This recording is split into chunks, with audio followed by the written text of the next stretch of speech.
Why Humans Avoid War, Part 20, written by Space Paladin 15, read by Daniel Million.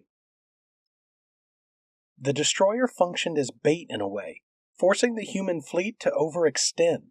It lured the largest, most ferocious Terran battleships into its vicinity and kept them out of the larger fray. While our big guns battered the Doomsday ship with laser fire and missiles, they were easy targets for the enemy to pick off. If those guys couldn't breach the destroyer's shields, none of our ships could. I decided our best play was to cover them and buy them a bit more time. I noticed the enemy surging around one particular human battleship, a Titan-class behemoth. It appeared to have sustained heavy damage, but was still limping toward the planet killer. Perhaps they were planning a bombing run at point-blank range? Whatever the case, our foes clearly didn't want it to reach its destination, or else they wouldn't have diverted 15 craft to attack a single ship. I glanced at the sensor data from our computer and did a double take. The energy readings from the Terran battleship were off the charts. The warp drive seemed to be destabilizing. My first thought was that an enemy shot had hit the reactor, but the computer detected only minor damage to that compartment.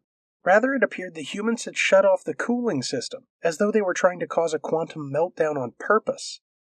"What are they doing? Their reactor is going to go critical," I hissed. Carl checked his own display, then chuckled. "Son of a gun. They're using the ship as a bomb." "That is suicide." "No, that's sacrifice. There's a difference. Why don't we give those guys a hand?" I readied the kinetic weapons without further comment. This was hardly the time to muse about human courage. We swooped into the fray, lighting the enemy up from their blind side. A few of the ships snapped their attention to us, giving our allies a slight reprieve. Their first instinct was likely to pick us off with plasma rounds, but Carl had pulled us in dangerously close to their position. Any shots fired at us would risk hitting their own ships. Not that it would make a difference. Our opponents had precision weapons that would target us without batting an eye. As 2 antimatter missiles locked onto us, I prepared myself for the final flash and hoped that we had done enough. In our ship's weakened state, there would be no evasive maneuvers. "Deploy the last mini-missiles, BM," Carl barked. My fingers obeyed before my brain processed his request. If their original purpose was as interceptors, perhaps they could stop the inbound projectiles. I watched with bated breath as the tiny warheads arced through space, planting themselves in the path of the missiles. The antimatter blast was set off before reaching us, but I knew we wouldn't be so lucky next time. Our vessel peeled back before they could target lock us again, circling for another pass. I could feel the ship shuddering each time we turned. In her current condition, we were pushing the limits of her capabilities.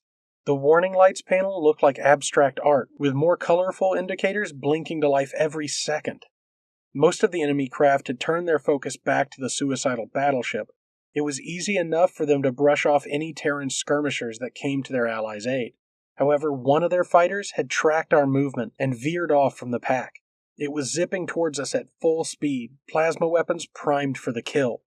I lined it up in our sights, resigned to another shootout. At this point, it was more about taking as many of them with us rather than surviving. My resignation morphed into pure terror as I saw a predatory, crazed smile on Carl's face. Humans usually had that expression right before they did something insane. "Let's play a little game of chicken, shall we?" he growled. A high-pitched yelp escaped my throat as our ship accelerated to full speed, and I was flung back in my seat. The floorboards quaked beneath my feet, and I noticed new warnings popping up in the engine column. What exactly was this chicken game the human referred to? I was pretty sure I didn't like it, since it seemed to involve playing with our lives. We swerved right into our adversary's path, putting us moments away from a head-on collision. All coherent thoughts evaporated as the enemy fighters stared us down. Despite our imminent demise, Carl made no attempts to slow down or turn away. My instincts screamed to lunge forward, grab the control column, and steer us out of danger. But I couldn't move. At the last possible second, our opponent deviated from their course. I exhaled a sigh of relief, realizing that I hadn't breathed in much too long. No wonder I was lightheaded. My entire body was trembling, overwhelmed by the fear chemicals pumping through my veins. Carl, meanwhile, clapped his hands together, grinning from ear to ear. "Cowards!" Cheer up, Yim. They blinked, not us. I massaged my temples, groaning. Carl, I'm okay with dying, but we don't have to actively encourage it. Nonsense. Like we say on Earth, I'd rather go out with a bang than a whimper, he said. Our friends will ram the bastards in 30 seconds, tops. So hit them with everything we've got. The route back to the Terran's battleship side was clear after our little stare down. We soared past its assailants, and I unleashed every bit of ammunition we were carrying, even types I knew wouldn't work. None of our hits landed any serious damage, but fortunately, help had arrived. Most of the remaining human vessels had joined the suicide mission, protecting the battleship at all costs. I saw a few hurl themselves into the line of fire, using their puny skirmishers as shields. Others rammed into enemy ships, pushing them away from the battleship. The humans were unyielding in the face of death, undeterred as their allies fell around them. When pressed against a wall, their bloodlust bordered on insanity. I drained the last of our ammunition, watching as the battleship crossed the final stretch. It buried its nose in the destroyer's side, and the impact was enough to tip the destabilized reactor over the edge.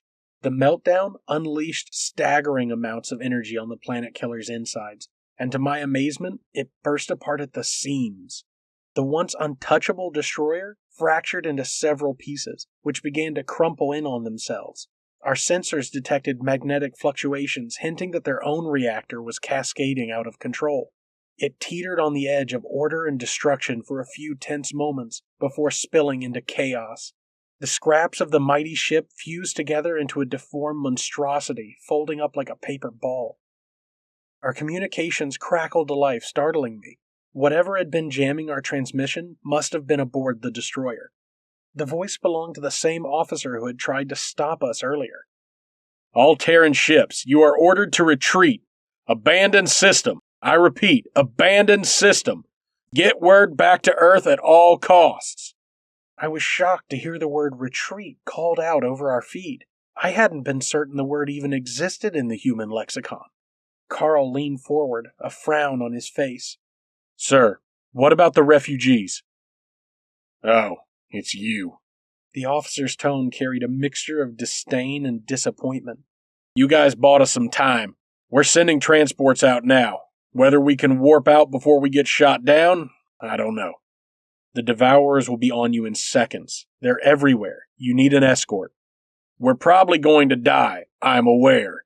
If you stick around, you will too, pretty boy. My friend shook his head, clicking off the radio with a frustrated sigh.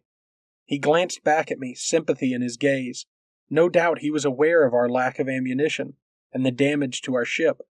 There was nothing more we could achieve. We had done everything we could. Any reasonable being would leave and live to fight another day. He's right, Yim. Carl finally spoke. If I thought it would make a difference, I would stay. But with this ship... I tried to suppress the guilt fogging my mind. It wouldn't be fair to ask Carl to die a pointless death after all, just because I had my son's death on my conscience. But I knew then and there, abandoning my people would haunt me for the rest of my life, that even if the humans won down the road, I would be the sole survivor of an extinct species. Of course, I know. I was surprised at how curt my tone was, flat and emotionless. It didn't even sound like my voice. To Earth, then. My friend plugged in the coordinates with haste, as we didn't have a moment to spare. A cluster of enemy ships were nearing our position, surrounding us on all sides. Most of our surviving allies had already jumped away, which made any stragglers easy targets. I hoped our warp drive was still working, because if not, we were about to get dusted. Our surroundings shimmered as we slipped into hyperspace, and the battlefield faded away. My mind drifted to thoughts of vengeance, anger burning in my chest. Someone or something needed to pay for what happened today. Why Humans Avoid War, Part 20. Written by Space Paladin 15. Read by Daniel Million.